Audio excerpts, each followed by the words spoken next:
বিষয়ে এখনো সেই মানে আমি নিজেই বোধগম্য নই যে দেহতত্ত্ব সম্পর্কে আজকের শ্লোকটা আমি জানি না আমি কি বলতে পারবো। শ্লোক প্রভুপাদ যেটুকুই বলেছে, যেহেতু বৈষ্ণবের আদেশ আমাকে আদেশ করেছেন, তো বৈষ্ণবের আদেশ অমান্য করতে পারি না, তাই একটু চেষ্টা করছি। সবাই আমাকে আশীর্বাদ করবেন এবং আমার ভুল ত্রুটিগুলো ক্ষমা সুন্দর দৃষ্টিতে দেখবেন। তো এই অধ্যায়টা হচ্ছে কি, প্রকৃতি পুরুষ বিবেক যোগ। এর আগে আমরা ভক্তি যোগ সম্পর্কে জানতে পেরেছি। তো তারপরে ভক্তি যোগ সম্পর্কে ভগবান অর্জুনের তথা আমাদেরকে জানানোর পরে এই অধ্যায়টা শুরু করেছেন। তো এই অধ্যায়ের শুরুতে এই অধ্যায়ের মেন বিষয় হচ্ছে 6টি।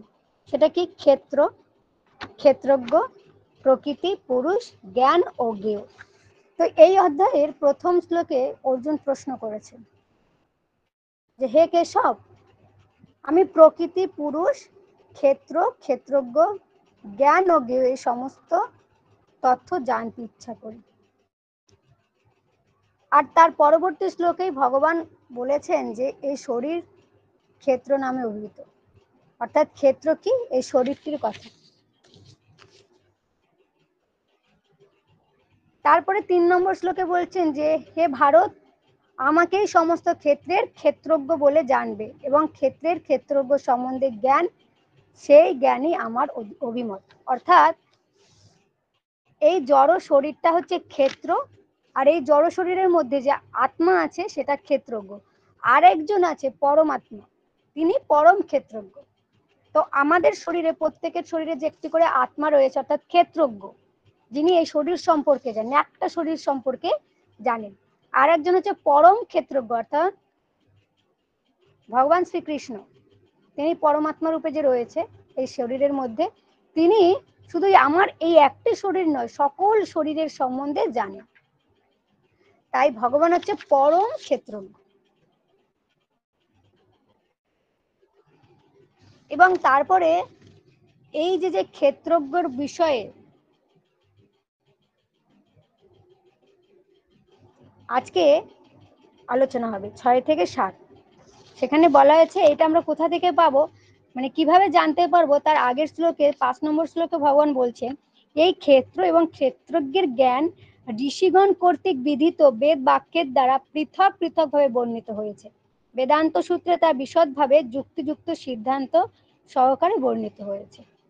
ভগবান বলছেন যে এই ক্ষেত্রজ্ঞ সম্পর্কে, ক্ষেত্রজ্ঞ সম্পর্কে জ্ঞান কোথায় আছে না, ঋষিগণের কর্তৃক বিধিত বেদ বাক্যের দ্বারা পৃথক পৃথক ভাবে বর্ণিত হয়েছে। আর এবং বেদান্ত সূত্রে তা সুন্দরভাবে কি হয়েছে, যুক্তিযুক্ত সিদ্ধান্ত সহকারে বর্ণিত হয়েছে। এবং বলার পরে ভগবান তিনি বলছেন যে কি, এই যে ক্ষেত্রটি 24টি উপাদান দিয়ে গঠিত। এখানে সুন্দর করে বলেছেন যে পঞ্চমহাভূত। এবার আমরা আসি যে এই যে ক্ষেত্র বা এই দেহটি 24টি তত্ত্ব দিয়ে গঠিত। সহজভাবে আমরা একটু হিসাব করি। এখানে শ্রীল প্রভুপাদ খুব সুন্দরভাবে বলেছেন এবং তাৎপর্যের শুরুতেই তিনি বলেছেন যে মহর্ষিদের প্রামাণ্য বাক্য, বৈদিক ছন্দ, বেদান্ত সূত্র থেকে এই জগতের মৌলিক উপাদানগুলি জানতে পারা যায়। শুধু এই দেহ নয়, এই জগৎটিও 24টি উপাদান দিয়ে গঠিত। সেটা জানবো কোথা থেকে, মহর্ষিদের প্রামাণ্য বাক্য, বৈদিক ছন্দ, বেদান্ত সূত্র থেকে। তাহলে আমরা যদি সঠিক তথ্য জানতে চাই যে এই ব্রহ্মাণ্ড কয়টি উপাদান দিয়ে গঠিত বা একটি শরীর সে কয়টি উপাদান দিয়ে গঠিত, কি কি আছে, সেটা জানতে গেলে আমাদের শাস্ত্র দেখতে হবে।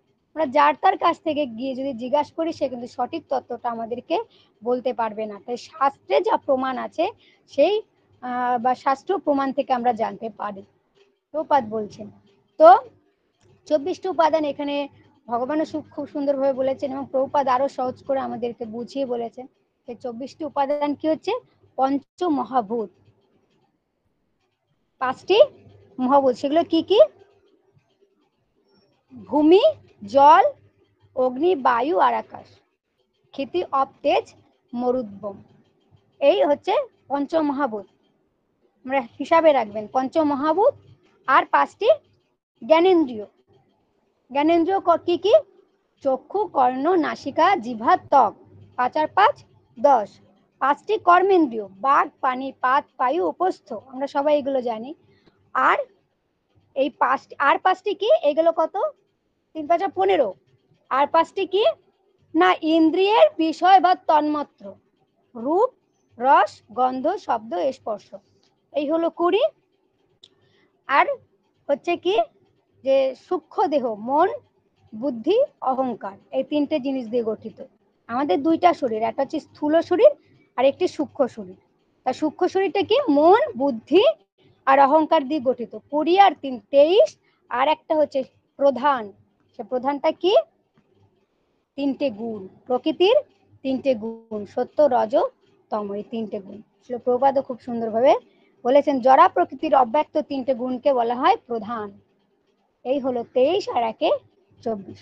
এই 24টি তত্ত্ব দিয়ে, জিনিস দিয়ে হচ্ছে আমাদের ক্ষেত্রটা, জড় শরীরটা গঠিত, এই দেহটা গঠিত, এবং এই ব্রহ্মাণ্ড মানে প্রকৃতি ওই 24টি তত্ত্ব দিয়ে সৃষ্টি হয়েছে। এখানে সুন্দরভাবে বলেছেন। আরো এখানে বলেছেন দেখুন, তারপর আছে এখানে আরো একটি শরীরের যে বিকার, এখানে বলছেন নিচের দিকতে, তারপর হচ্ছে ইচ্ছা, দেশ, সুখ, দুঃখ, যা হচ্ছে স্থূল দেহের অন্তর্গত পঞ্চ মহাভূতের পারস্পরিক ক্রিয়া বা অভিব্যক্তি। এই যে পঞ্চ মহাভূতের যে জড় শরীরের, সেটা হচ্ছে ক্রিয়া অভিব্যক্তিটা কি, মানে বিকার কি কি হয়, তার মধ্যে ইচ্ছা হয়, দেশ, হিংসা হয়, সুখ দুঃখ অনুভব হয়। এটা হচ্ছে স্থূল দেহের অর্থাৎ এই জড় শরীরের বিকার। আরেক জীবনের লক্ষণ চেতন ও ধৃতি হচ্ছে মন, বুদ্ধি, অহংকারে গঠিত সূক্ষ্ম দেহের প্রকাশ। এই যে মন, বুদ্ধি, অহংকার, এর বিকারটা কিভাবে বোঝা যায় না, চেতনা। আমাদের সুন্দর এই গীতার গানেও প্রভুপাদ খুব সুন্দর করে বলছিলেন যে চেতনা শক্তি, চেতনা অর্থাৎ আত্মার কথা, ধৃতি। চেতনা আমরা কিভাবে অনুভব করতে পারি, আমরা যখন সাংখ্যযোগ অধ্যায় পাঠ করেছিলাম, তখন আমরা ভালো করে এখানে উপলব্ধি করেছিলাম যে আত্মার উপস্থিতি জানা যায় কিভাবে, চেতনার মাধ্যমে। যে ব্যক্তির চেতনা আছে তার মধ্যে তার আত্মা আছে, আর যার চেতনা নেই অর্থাৎ অচেতন, তার আত্মা নেই। আত্মার উপস্থিতি বোঝা যায় চেতনার মাধ্যমে। আর আত্মা যতক্ষণ এই শরীরের মধ্যে থাকে, এই পঞ্চ মহাভূত দিয়ে গঠিত যে শরীরটা, এর মধ্যে আত্মা যদি উপস্থিত থাকে, এই শরীরের মূল্য আছে, না হলে এই শরীরের কোনো মূল্য নেই। তো চেতনা এবং ধৃতি, ধৃতি কথার অর্থ এখানে ধৈর্য, এটা হচ্ছে কি সূক্ষ্ম দেহের প্রকাশ। এই উপাদানগুলোকে কর্মক্ষেত্রের অন্তর্গত। এই যে 24টি উপাদান, তারপরেও 24টি উপাদান নিয়ে একটা ক্ষেত্র অর্থাৎ শরীর, তার মধ্যে আবার আছে কি এই জড় শরীর, একটা স্থূল শরীরের বিকার হচ্ছে কি না, ইচ্ছা, হিংসা, সুখ দুঃখ। আর সূক্ষ্ম শরীরের বিকারটা বোঝা যায় কিভাবে, চেতন ধৃতির মাধ্যমে। তো এই যে 24টি তত্ত্ব সম্বন্ধে এবং এর পারস্পরিক ক্রিয়া প্রতিক্রিয়া সম্পর্কে যদি আমরা বিশদভাবে আরো জানতে চাই, আমরা কোথা থেকে জানতে পারবো? শ্রীল প্রভুপাদ সুন্দরভাবে বলেছেন যে পুঙ্খানুপুঙ্খভাবে যদি আমরা জানতে চাই, তাহলে আমাদের সাংখ্য দর্শন অধ্যয়ন করা কর্তব্য। শ্রীমদ্ ভাগবতম থেকে আমরা কপিল দেবের যে মাতা দেবহূতিকে সাংখ্য দর্শন সম্পর্কে আলোচনা করেছে, সেখানে আরো বিস্তারিতভাবে আমরা আলোচনা করা হয়েছে। সেখানে আমরা যখন ভাগবতম পাঠ করতে করতে যাব, প্রভুরা খুব সুন্দরভাবে বুঝাবে। যেহেতু আমার কাছে ভাগবতম নেই, তো আমি দেখতে পারিনি। তো ভাগবত গীতা হলো, ভাগবত গীতাতে কেবল তার সারাংশ উল্লেখ করা হয়েছে। এই গীতাতে শুধুমাত্র সারাংশ, সূত্রটা, গীতা হচ্ছে কি জীবনের গাইডলাইন বুক, সূত্রগুলো দেয়া হয়েছে। তো আমাদের এই ক্লাসটা আমাদের মাধুরী মাতা, মানে যখন এর আগে আমাদের গীতা অধ্যয়ন হয়েছিল, তখন উনি খুব সুন্দরভাবে এই তত্ত্বগুলো মাতাশ্রী খুব বিস্তারিতভাবে আলোচনা করেছিল। তো সেখান থেকে আমি কয়েকটি লিখে রেখেছিলাম যে পঞ্চ মহাভূত দিয়ে আমাদের শরীরের কোথায় কি গঠিত। তো মাতাশ্রী খুব সুন্দর করে বলছিলেন যে এই যে পঞ্চ মহাভূত, মাটি, জল, অগ্নি, বায়ু আর আকাশ, এই দিয়ে আমাদের শরীরটা গঠিত। তো মাতাশ্রী সুন্দর বলছিলেন যে মাটি দিয়ে কি শরীরের কোন কোন অঙ্গগুলো গঠিত, শক্ত জিনিস যেগুলো, চর্ম, হাড়, নখ আর লোম। তো দেখুন এই জড় শরীরটা এই যে মাটি দিয়ে যা তৈরি, এটা কিন্তু মাটিতেই মিশে যায়।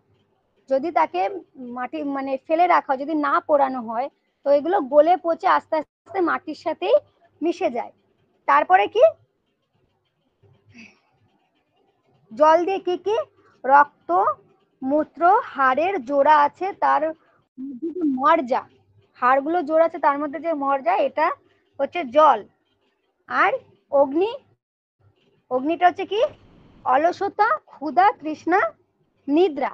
আমরা যে খাবারটা খাই, আমাদের প্রত্যেকের শরীরের মধ্যে জঠর অগ্নি রয়েছে। আমরা যে খাবারটা গ্রহণ করছি সেইটা আবার কি হয়, যে পাকস্থলীতে গিয়ে জঠর অগ্নির তাপে আরো বেশি সেটা মানে খাবারটাও যে হজম হয়, অগ্নি ওখানে আবার পেটের মধ্যে গিয়ে আরো বেশি করে ওটা মানে গরমের তাপে আরো সেটা আর কি জাল হতে থাকে যাকে বলা হয়, তারপরে আমাদের হজমটা হয়, জিনিসটা আরো পরিপাক হয়। তো আমাদের প্রত্যেকের শরীরের মধ্যেও কিন্তু অগ্নি রয়েছে।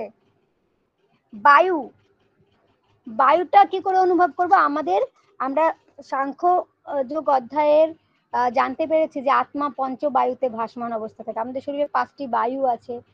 তারপরে আমরা যে শ্বাস প্রশ্বাস গ্রহণ করছি, যার প্রভাবে আমাদের এত শক্তি অর্জন করছি, নিঃশ্বাস গ্রহণ করছি, আমাদের হৃৎপিণ্ডটা, হ্যাঁ, সে শ্বাস প্রশ্বাস গ্রহণ করা হচ্ছে, এইটা হচ্ছে বায়ু। আমাদের প্রত্যেকের শরীরেই কিন্তু পঞ্চবায়ু রয়েছে এবং আমরা শ্বাস প্রশ্বাস নেওয়াতে আমাদের প্রত্যেকটি আহ শ্বাস প্রশ্বাসে আমাদের প্রত্যেকটি শিরা উপশিরার মধ্যে প্রবাহিত হয়। তারপরে কি আকাশ, আকাশ দিয়ে কি গঠিত 6 রিপু, সরিপু কি কি কাম, ক্রোধ, লোভ, মোহ, মদ, মাৎসর্য, ঘৃণা, লজ্জা, ভয়, আর যে প্রকৃতির 3টে গুণ, এটা আকাশ থেকে গঠিত। তো মাতাশ্রী অনেক সুন্দর করে আলোচনা করেছিলেন, তো এইটুকু আমি মনে রেখেছিলাম, আমার সেখানে একটু নোট করা ছিল তাই দেখেই বললাম। এই যে যে ভগবান, এখন প্রশ্ন হচ্ছে যে অর্জুন কেন এই কুরুক্ষেত্র যুদ্ধ করতে এসে কেন এই দেহতত্ত্ব বা এই যে ক্ষেত্রজ্ঞ সম্পর্কে জানতে চাইলো। এসছে যুদ্ধ করতে, কিন্তু কেন জানতে চাইলো, কারণটা হচ্ছে কি অর্জুন কি করেছিল, প্রথমে দেহাত্ম বুদ্ধিতে ছিল, অর্থাৎ তার সামনে যে আত্মীয় স্বজন রয়েছে সেই আত্মীয় স্বজনদেরকে দেখে তাদের দেহের প্রতি আসক্ত ছিল, তাই তিনি মনে করছে যে এদের হত্যা করলে আর দেখতে পাবো না। অ্যাকচুয়ালি কি সামনে যারা রয়েছে, যে তাদের পিতামহ ভীষ্ম, গুরু দ্রোণাচার্য, আত্মীয় স্বজন, এদের দেহের প্রতি তার আসক্ত ছিল, তাই তিনি যুদ্ধ করতে চাইন। আমরা হয়তো ভাবতে পারি যে অর্জুন কত মানে তার মধ্যে কোনো কামনা বাসনা ছিল না, তিনি যুদ্ধ না করে বনে গিয়ে ধ্যান তপস্যা করতে চাচ্ছেন, কিন্তু না, আমরা যদি দেখি যে তার মধ্যেও কামনা বাসনা ছিল। কি কামনা বাসনা ছিল না, আমার সামনে যে দেহ ধারণ করে আছে যারা আর কি পিতামহ ভীষ্ম, তাদের দেহের প্রতি তার আসক্তি থেকে তাদের জীবিত দেখতে চেয়েছিল, এটাও একটা কামনা। তারপরে অর্জুন ভগবানকে গুরুরূপে বরণ করলেন। তারপরে ভগবান ধীরে ধীরে তার কি করলো, অজ্ঞানতার অন্ধকার থেকে তাকে মুক্ত করছেন বিভিন্ন জ্ঞানের মাধ্যমে। গুরু কেন আমরা গুরুর কাছে যাব, আমরা যে অজ্ঞানতার অন্ধকারে পড়ে আছি এবং আমার আমার করছি এবং এই দেহকে আমার আমিত্ব বোধ নিয়ে চলছি, সেইখান থেকে মুক্ত করতে পারবেন কে, গুরু। অজ্ঞানতা কি, যে আমাদের স্বরূপকে জানি না। তো অর্জুন কি করলেন, ভগবান শ্রীকৃষ্ণকে গুরু রূপে গ্রহণ করলেন এবং ভগবান শ্রীকৃষ্ণ গুরুর ভূমিকা পালন করলেন। তাকে ধীরে ধীরে কর্মযোগ, জ্ঞান যোগ, ধ্যান যোগ, এইভাবে আস্তে আস্তে লাস্টে 12 অধ্যায়ে তিনি কি করলেন, যে ভক্তি যোগের সম্পর্কে বললেন। এবার আস্তে আস্তে অর্জুনের মধ্যে কি অজ্ঞানতাগুলো দূর হচ্ছে। অর্জুন তো এমনিতেই শুদ্ধ ভক্ত, কিন্তু ভগবান আমাদের জন্য অর্জুনকে মায়াগ্রস্ত করেছিলেন, আর একটু একটু করে ভগবানের কৃপায় তিনি একটু একটু করে মায়া থেকে মুক্ত হচ্ছেন আর বিভিন্ন প্রশ্ন করছেন। প্রশ্নটা কেন করছেন, আমাদের এর মধ্যে এই প্রশ্নগুলো যাতে আমাদের উপকার হয়, মানে আমরা এই প্রশ্ন, অর্জুনের প্রশ্নের মাধ্যমে আমরা যাতে সঠিক তথ্যটা জানতে পারি, তাই অর্জুনকে দিয়ে ভগবান সেই প্রশ্নগুলো করাচ্ছেন এবং ভগবান তার উত্তর দিচ্ছেন। এবং ভক্তিযোগের পরে ভগবানকে অর্জুন প্রশ্ন করে বসলো যে এই দেহ কি, ক্ষেত্র কি, ক্ষেত্রজ্ঞ কি। দেখুন, স্বরূপটাকে যতক্ষণ আমরা না জানতে পারবো, আমাদের অনেকে বলছে তুমি ভক্তি করো, ভক্তি করো, ভক্তি, কার ভক্তি করব, কার ভক্তি করব? যখন আমরা জানতে পারি যে বা উপলব্ধি করতে পারি, জানি যে আমি কে, আমি দেহ নই, আমি আত্মা, আমি পরমাত্মার অংশ, এই শরীরটা আমার চিরদিন থাকবে না। কারা কারা ভক্তি করতে আসে? এই সমস্ত বিষয়গুলো যখন চেতনার মধ্যে ঘোরে, মনের মধ্যে ঘোরে যে আমি তো চিরদিন থাকবো না, এই শরীরটা একদিন ছেড়ে চলে যেতে হবে, কিছুই আমার নয়, মানে এই বৈরাগ্য ভাব কখন আসবে? বৈরাগ্য ভাব কখন আসবে? যখন আমরা আমাদের এই দেহতত্ত্ব সম্পর্কে জানতে পারবো। তো অর্জুনকে ভক্তিযোগ সম্পর্কে বলার পরে অর্জুনের প্রশ্ন এরকম দেহ সম্পর্কে জানতে চাইলেন, কারণ আমরা যদি আমাদের স্বরূপকে ভালো করে জানি, যে জীবের স্বরূপ হয় নিত্য কৃষ্ণ দাস, এটা যদি উপলব্ধি করতে পারি, বা এই দেহটার সম্পর্কে, অনিত্য বস্তুর সম্পর্কে যদি আমরা ভালো করে জানি, ভালো করে মাথায় ঢুকিয়ে নিতে পারি, তাহলে কিন্তু আমরা দেহের প্রতি মায়া করব না, আমরা কি করব, ভগবত ভক্তি ভালো করে করতে পারবো। তাই নয় কি? তা আমরা কেন ভগবত ভক্তি করতে পারি না? কারণ আমরা এখনো আমাদের স্বরূপকে পুরোপুরি ভাবে উপলব্ধি করতে পারিনি, এবং আমাদের এই দেহের প্রতি প্রচন্ড পরিমাণে আসক্ত। ভক্তি করতে করতে যদি কোনো শারীরিক সমস্যা হয়, তখন আমাদের মনে হয়, মন বিভ্রান্ত হয়ে যায় যে বাপরে, ভক্তি করতে করতে শরীরটা এরকম হয়ে যাচ্ছে, আর ভক্তিপথ থেকে ছেড়ে দেওয়াই ভালো। বা আত্মীয় পরিজনেরা তখন, আশপাশের লোকেরা বলবে, আগে কত ভালো ছিলিস, এখন ভক্তি করতে করতে কি প্রসাদ পাচ্ছিস, কি করছিস, আস্তে আস্তে কেমন হয়ে যাচ্ছিস। তো তাদের এই কথায় যাতে আমরা বিভ্রান্ত না হই, তার জন্য অর্জুন আমাদের এই ক্ষেত্রজ্ঞ সম্পর্কে ভগবানকে প্রশ্ন করলেন। তার এই ক্ষেত্রজ্ঞ ক্ষেত্রের সম্পর্কে, ক্ষমা করবেন, ক্ষেত্রের সম্পর্কে অর্থাৎ শরীরটার সম্পর্কে ভগবান বললেন যে 24টি উপাদান দিয়ে গঠিত এই যে জড় শরীর, তার মধ্যে শক্তিটাকে, এটা চেতন অর্থাৎ আত্মা মাধ্যমে এর শক্তিটা লাভ করে। আর এই 24টি উপাদান দিয়ে যে গঠিত, আমাদের পঞ্চভূত দিয়ে যে শরীরটা গঠিত, এই শরীরটা আবার পঞ্চভূতের মধ্যেই বিলীন হয়ে যাবে। শ্রীল প্রভুপাদ তার তাৎপর্যের সব থেকে লাস্ট লাইনে, লাস্টে একটু আগে, যে সুন্দর করে বলছেন যে দেহ হচ্ছে এই সব কয়টি উপাদানের অভিব্যক্তি, এবং দেহের পরিবর্তন হয়। আমাদের দেহের পরিবর্তন হয় কি কি? 6টি পরিবর্তন হয়। জন্ম হয়, বৃদ্ধি হয়, তারপরে স্থিতি হয়, বংশবৃদ্ধি হয় অর্থাৎ সৃষ্টি, অবশেষে ক্ষয়, তারপরে মৃত্যু। এই দেহটা কিন্তু অস্থায়ী, তাই ক্ষেত্র হচ্ছে অস্থায়ী জড় বস্তু, তবে ক্ষেত্রের মালিক ক্ষেত্রজ্ঞ হচ্ছেন ভিন্ন। তাহলে ক্ষেত্রের মালিক ক্ষেত্রজ্ঞ কে? আত্মা, পরমাত্মা। পরমাত্মা প্রতিটি দেহের মালিক, আর এই শরীরটা অর্থাৎ আমার শরীরের মালিক হচ্ছে কি? আত্মা। আত্মা যতদিন আছে ততদিনে এই শরীরের বাহাদুরি। আত্মা শরীর থেকে বের হয়ে গেলে এটা জড় বস্তু, আর এটা জড় শরীরটা কি হবে? এই পঞ্চ মহাভূতের মধ্যে বিলীন হয়ে যাবে। আর এই শরীরের মালিক হচ্ছে আত্মা, এবং পরমাত্মা সমস্ত শরীরের মালিক। তাই অনেকে এই তত্ত্বগুলো উপলব্ধি না করতে পেরে, যখন বৃন্দাবনের ভগবান শ্রীকৃষ্ণ বংশী বাজিয়ে যখন গোপিকাদেরকে নাম ধরে ডেকেছিলেন এবং তারা এসেছিলেন, তো ভগবানকে অনেকে এই নীলাটার মাধ্যমে, যারা উপলব্ধি করতে পারে না যে আমার শরীরের মালিক, আমার শরীরের মালিককে যদি উপলব্ধি করতে পারতাম, বা যারা পারতো, তারা কিন্তু এই কথাগুলো বলতো না। তারা ভগবানকে লম্পট, দুশ্চরিত্র এরকম বলছে ঠিকই, কিন্তু সমস্ত শরীরের মালিক, সমস্ত শরীরের মালিক হচ্ছে পরম ক্ষেত্রজ্ঞ, আর আমার এই জড় শরীরের মালিক হচ্ছে ক্ষেত্র। তো অনেকে বেণুধর ভক্তি বিজয় ভাগবত স্বামী প্রভুর সুন্দর করে বলেন যে এই যে যে দেহের মালিক হচ্ছে ভগবান, কিন্তু আমাদের যখন জন্ম হয় তখন অনেকগুলো মালিক সৃষ্টি হয়। মানে আমাকে যখন জন্ম দেবে, আমার বাবা মা যখন, মানে মা যখন জন্ম দেয়, বাবার যখন আমাকে মায়ের গর্ভ থেকে আমি যখন আসি, তখন মা বাবা কি করে, ওই ছোট্ট শিশুকে আমার, মানে তার ওই শিশুটার মালিক হয়ে যায় তারা, যে আমার সন্তান। সেই শিশুটা যখন ধীরে ধীরে বড় হয়, বড় হয়ে যখন স্কুলে যায়, স্কুলে গিয়ে স্যারেরা দাবি করে আমার স্টুডেন্ট, আমার স্কুলের স্টুডেন্ট। হ্যাঁ, সে যদি ভালো রেজাল্ট করে, আমার স্কুলের স্টুডেন্ট, ছাত্র ছাত্রী এরকম। তখন যার বিয়ে হয়, বিয়ে হওয়ার পরে তখন স্ত্রী দাবি করে এই শরীরের মালিক আমি, তোমার, তুমি আমার, তার স্বামীর শরীরের মালিকানা দাবি করে।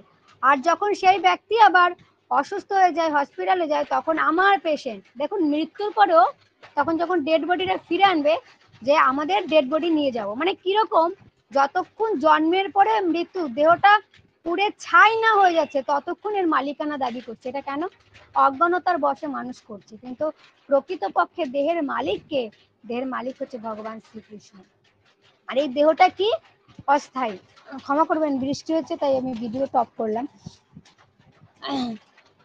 এরকম একটা প্রভুপাদের আত্মদাম লাভের পন্থায় এক জায়গায় পড়ে পেয়েছিলাম যে প্রভুপাদ একটা গল্পের মাধ্যমে বোঝাচ্ছিল যে আমাদের এই জড় শরীরটা কিরকম।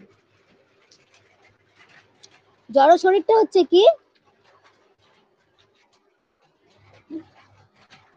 এই যে কপ, মূত্র, পিত্ত এগুলো দ্বারা গঠিত। তো একবার এক খুব সুন্দরী নারী, তাকে দেখে এক ধনী পরিবারের ছেলে, খুব ধনী, তো তাকে দেখে আকৃষ্ট হয় এবং আকৃষ্ট হওয়ার পরে কি করে, তাকে বিবাহ করতে চায়। কিন্তু ওই মাতাশ্রী, ওই নারীটা, সে কিন্তু ধার্মিক ছিল। তো তাকে কোনো না কোনো ভাবে মানে বিয়ে করে তাকে ভোগ করার বাসনায়, যে তার রূপে মোহিত হয়ে ভোগ করার বাসনায় কি করেছে, তাকে বিয়ের প্রস্তাব দিয়েছে। তো আমাদের এই শরীরটাকে কপ, পিত্ত এবং বায়ু দ্বারা নির্মিত শরীরে। তো তারপরে কোথায় আছে এটা? শ্রীমদ্ ভাগবতের 10ম স্কন্ধের 84 অধ্যায় 13 নম্বর শ্লোকে বলা হয়েছে যে মানুষ ত্রিধাতু, কপ, পিত্ত এবং বায়ু, এটা হচ্ছে ত্রিধাতু নির্মিত এই জড় দেহটি তার আত্মা বলে মনে করে, যে তার স্ত্রী, পুত্র, পরিজনের সঙ্গে গভীর আত্মীয়তার সূত্রে আবদ্ধ, যে তার জন্মভূমিকে আরাধ্য বলে মনে করে, যে তীর্থস্থানে কেবল স্নান করতে যায় কিন্তু তত্ত্বজ্ঞানী পুরুষদের সঙ্গ করে না, সে একটি গরু অথবা গাধার থেকে কোনো অংশে উন্নত নয়। তো ভাগবতমে কি সুন্দর করে বলছেন যে এই যে ত্রিধাতু দ্বারা এই জড় শরীরটাকে যদি কেউ আত্মা মনে করে, যে আত্মতত্ত্ব জ্ঞান যার মধ্যে নেই, সেই তো জড় শরীরটাকে আত্মা বলে কি আছে কিনা সেগুলো জানবে না, আর এই জড় শরীরটাকেই আত্মা বলে মনে করে। এবং তারা বলে মৃত্যুর পরে কি হবে দেখতে গেছি। এবং তারপরে কি করে না, স্ত্রী, পুত্র, পরিজনের সঙ্গে গভীর আত্মীয়তার সূত্রে আবদ্ধ হয়ে যায়, অর্থাৎ তাদের এই দেহের প্রতি আসক্ত হয়। আসক্ত হয়ে কি হয়, জন্মভূমিকে আরাধ্য বলে। হ্যাঁ, জন্মভূমি যেখানে দেশ মাতা, তাকে আরাধ্য আমাদের মানতে হবে, ঠিক আছে, কিন্তু পরম আরাধ্য কে, কাকে জন্মভূমির প্রতি আমাদের ঋণী আছে, ঠিক আছে, কিন্তু আমরা যদি গাছের গোড়া ভগবান শ্রীকৃষ্ণের সেবা করি তাহলে কিন্তু কারোর প্রতি আমাদের কোনো ঋণ থাকে না। সেই ব্যক্তি কি করে, তীর্থস্থানে যায় স্নান করার জন্য, কিন্তু তত্ত্বজ্ঞানী পুরুষদের সঙ্গ করে না। তো তাকে কি বলা হয়েছে, গরু অথবা গাধার থেকে কোনো অংশ উন্নত নয়। তো এই শাস্ত্রীয় জ্ঞান ওই মাতাশ্রীর ছিল। তখন মাতাশ্রী কি করেছেন, বলছে ঠিক আছে তুমি 1 সপ্তাহ পরে আসো, 1 সপ্তাহ পরে আসো, তারপরে আমি তোমাকে বিবাহ করবো। তো ও ওই মাতা মানে মেয়েটাকে দেখে এত কামে আসক্ত হয়েছে, তার রূপের প্রতি এত মোহিত হয়ে গেছে, সে তো চলে গেছে। তো মেয়েটা কি করেছে, ওই ছেলেটাকে শিক্ষা দেবার জন্য, কারণ মেয়েটা তো তার সাথে সঙ্গ করবে না, সে তো অপরের একজন স্ত্রী, তো সেটা তো ঠিক নয়। তো মেয়েটা ওষুধের মাধ্যমে, ওষুধ খেয়ে, মেডিসিনের দ্বারা তার শরীর থেকে অনেক মানে ডায়রিয়ার মতন করে ফেলেছে। তারপরে কফ, মানে পিত্ত, বমি করেছে, ডায়রিয়া হলে যেরকম হয়, তারপরে আমাশা এরকম হয়েছে। তো সমস্ত জিনিস তার শরীর থেকে যেগুলো বেরিয়েছে একটা একটা কৌটোর মধ্যে ভরে রেখেছে। আর তার 1 সপ্তাহের মধ্যে তার চেহারা একদম মানে কি হয়ে, একজন সুন্দরী যে ছিল একদম বুড়ির মতন হয়ে গেছে। তো পরে 1 সপ্তাহ পরে ওই পুরুষটা এসেছে, আসার পরে বলছে যে, তার নাম ধরে বলছে, অমুক কোথায় একটা নাম ছিল মনে নেই, তো বলছে যে আমি সে। বলছে মিথ্যা কথা বলছো, সে কত সুন্দর আর তুমি একটা বুড়ি, তুমি তাকে কোথায় লুকিয়ে রেখেছো? বলছে তুমি তার সৌন্দর্য দেখতে চাও, আমি সে, আমার সৌন্দর্যগুলো কোথায় লুকিয়ে রেখেছে দেখবে? তো চলো। তো ঘরের মধ্যে ঢুকে সে যেখানে আর কি কৌটা ভরে রেখে দিয়েছে কফ, পিত্ত, বমি, এই সমস্ত জিনিসগুলো, তো ওইটা দেখিয়েছে, বলে আমার সৌন্দর্য এই যে এইগুলো আমার শরীরে ছিল, তাই আমার গালগুলো অনেক টোপা টোপা ছিল, আমার শরীরে গ্লেজ ছিল, এগুলো শরীর থেকে আমি সব বের করে দিয়েছি। তো সে আর কি তখন আর তাকে বিবাহ করতে চায় না। তার জ্ঞান আসলো যে আসলে এই যে যে জড় শরীরের প্রতি আমরা আসক্ত হচ্ছি, তো সৌন্দর্যের পিছনে ঘুরছি, প্রকৃতপক্ষে এই সৌন্দর্য বা এটা চিরস্থায়ী নয়, এই জড় শরীরটা চিরস্থায়ী নয়। তাই আমাদের এই শ্লোক থেকে যে কি শিক্ষা, যে পঞ্চ মহাভূত দিয়ে গঠিত এই শরীর, যা 24টি তত্ত্ব দিয়ে গঠিত শরীরটা, এই শরীরটা হচ্ছে অস্থায়ী। প্রভুপাদ সর্বশেষ যেটা বলেছেন যে শরীরটা হচ্ছে অস্থায়ী, কিন্তু তার শরীরের মধ্যে যে মালিক অর্থাৎ ক্ষেত্রজ্ঞ, তিনি হচ্ছেন ভিন্ন, তিনি আত্মা। আত্মার কিন্তু কি হয় না, যায় না, কিন্তু দেহটাকে করা যায়, দেহটাকে কাটা যায়, জলে ভেজানো যায়, আগুনে পুড়িয়ে ছাই করে দেওয়া যায়, মাটিদের মধ্যে মিশিয়ে দেওয়া যায় পচে গলে। তো এই ক্ষেত্রের মালিক আত্মা, তার কিন্তু কোনো তিনি কিন্তু চির, তার কিন্তু কোনো বিনাশ হয় না, তিনি চিরস্থায়ী। তো এই শ্লোক থেকে যে শিক্ষাটা আমরা যেটুকু আর কি শিক্ষা আর কি, যেটুকু আমি উপলব্ধি করতে পেরেছি, মানে আমার তো যোগ্যতা নেই, যে এই যে জড় শরীরটাও অস্থায়ী, এই শরীর সম্পর্কে, দেহতত্ত্ব সম্পর্কে যখন আমরা জানবো, তখন দেহের প্রতি আমাদের যেটুকুই আসক্তি আছে, সেই আসক্তি কিন্তু আর থাকবে না। আপনারা কি শুনতে পাচ্ছেন? বৃষ্টি হচ্ছে, শোনা যাচ্ছে? আমাকে শোনা যাচ্ছে? হরে কৃষ্ণ। তো এই জড় শরীরটা কিন্তু অস্থায়ী, তাই এই জড় শরীরটা লাভ করেছি, এই শরীরের মধ্যে আত্মা, তার কিন্তু বিনাশ হয় না। সূক্ষ্ম শরীরটা যেটা, সেই সূক্ষ্ম শরীরটা মৃত্যুর পরে কি হবে না, তার মন বুদ্ধি অহংকার আর কর্মফল নিয়ে আরেকটি দেহ ধারণ করবে। তাই আমাদের এই শরীরটা লাভ করেছে, এই শরীরটা দিয়ে কি করা উচিত, আমাদের হরিনাম করা উচিত, আমাদের সাধু সঙ্গ করা উচিত, আর বিষ্ণুর প্রীতিবিধানের জন্য কর্ম করা উচিত। তাহলে আমরা কর্মবন্ধনে আর আবদ্ধ হব না। এই জড় শরীরের প্রতি আমাদের আসক্তিটাকে আমাদের ত্যাগ করতে হবে, অর্থাৎ বৈরাগ্য আনতে হবে। আসক্তি চলে যাওয়া মানে বৈরাগ্য আসা। আমাদের আসক্তি আনতে হবে কিসে? কৃষ্ণ কথা, কৃষ্ণ প্রসাদে, আর কৃষ্ণ নাম অর্থাৎ হরি নামের প্রতি আসক্তি আনতে হবে। তাই ভক্তি বিনোদ ঠাকুরও খুব সুন্দর একটি তার ভজনে মানে বুঝিয়েছেন, খুব সুন্দর। আমি দু এক লাইন বলি। রূপের গর্ব কেন করো ভাই, ও ভাই, রূপের গর্ব কেন করো ভাই, অনিত্য এ কলে বার কভু নহে স্থিরতর, অনিত্য এ কলে বার কভু নহে স্থিরতর, সমনে আইলে কিছু না আই, রূপের গর্ব কেন করো ভাই, এ অঙ্গ শীতল হবে, আখি স্পন্দহীন রবে, চিতারো আগুনে হবে ছাই, ও ভাই, সমনে আইলে কিছু নাই। যে মুখ সৌন্দর্য হেরো, দর্পণেতে নিরন্তর, যে মুখ সৌন্দর্য হেরো, দর্পণেতে নিরন্তর, শশীবার হইবে প্রজান, যে বস্ত্রে আদর করো, যে বস্ত্রে আদর করো, যে আভরণ পরো, কোথা তাহা রহিবে তখন, সমনে আইলে কিছু নাই, ও ভাই, রূপের গর্ব কেন করো ভাই, তারা সুত বন্ধু সবে, শ্মশানে তোমারে লবে, তারা সুত বন্ধু সবে, শ্মশানে তোমারে লবে, লব্ধে করি গৃহেতে আসিবে, তুমি কার কে তোমার এ বুঝি দেখো সার, তুমি কার কে তোমার এ বুঝি দেখো সার, দেহ নাশ অবশ্যই ঘটিবে। সুনিত্য সম্বল চাও, হরি গুণ সদা গাও।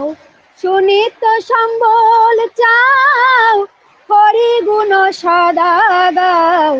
হরি নাম জপরে সদাই। কুতর্ক ছাড়িয়া মন, কুতর্ক ছাড়িয়া মন, কর কৃষ্ণ আরাধন। বিনোদ আশ্রয় তাহা, আর সমনে আসিলে কেহ নাই। ও ভাই রূপের গর্ব কেন করো ভাই।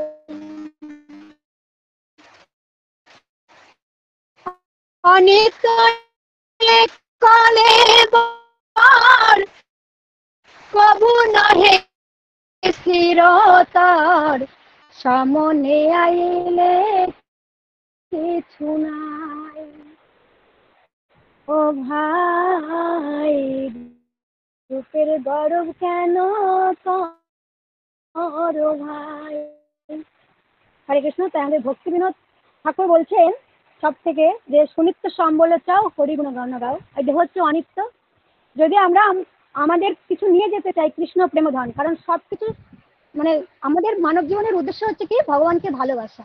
ভগবানকে ভালোবাসলে সুকৃতি জমা হয়, যার কোনো ক্ষয় হয়। অপরের সাথে গ্রাম্য কথা আলাপ আলোচনা এগুলো ত্যাগ করে আমাদের সদা সর্বদা মানব জীবনটা পেয়েছি, এই জীবনটা অস্থায়ী, এই যে দেহ, এই দেহটি অস্থায়ী, কিন্তু কর্মফলটা আমাদের সূক্ষ্ম দেহটি নিয়ে যাবে। তাই আমাদের বিষ্ণুর প্রীতিবিধানের জন্য কর্ম করা উচিত। আর বিষ্ণু সন্তুষ্ট হয় কিসের? তার নামে গানে, তার কথা যদি আমরা গুণমহিমা কীর্তন করতে পারি তাহলেই ভগবানকে তুষ্ট করতে পারবো। আর তার ফলে আমরা সুকৃতি অর্জন করব, যা সুকৃতি আমাদের সমস্ত বন্ধন থেকে মুক্ত করতে পারবে। তো সামান্য উপলব্ধি ছিল, ক্ষমা করবেন আমাকে, কারণ আমি দেহতত্ত্ব সম্পর্কে কোনো জ্ঞান আমার নেই। জয় ছিল প্রভুপাদ কি জয়, গুরু মহারাজ কি জয়, নিতাই গৌর প্রেমানন্দে হরি হরি বল।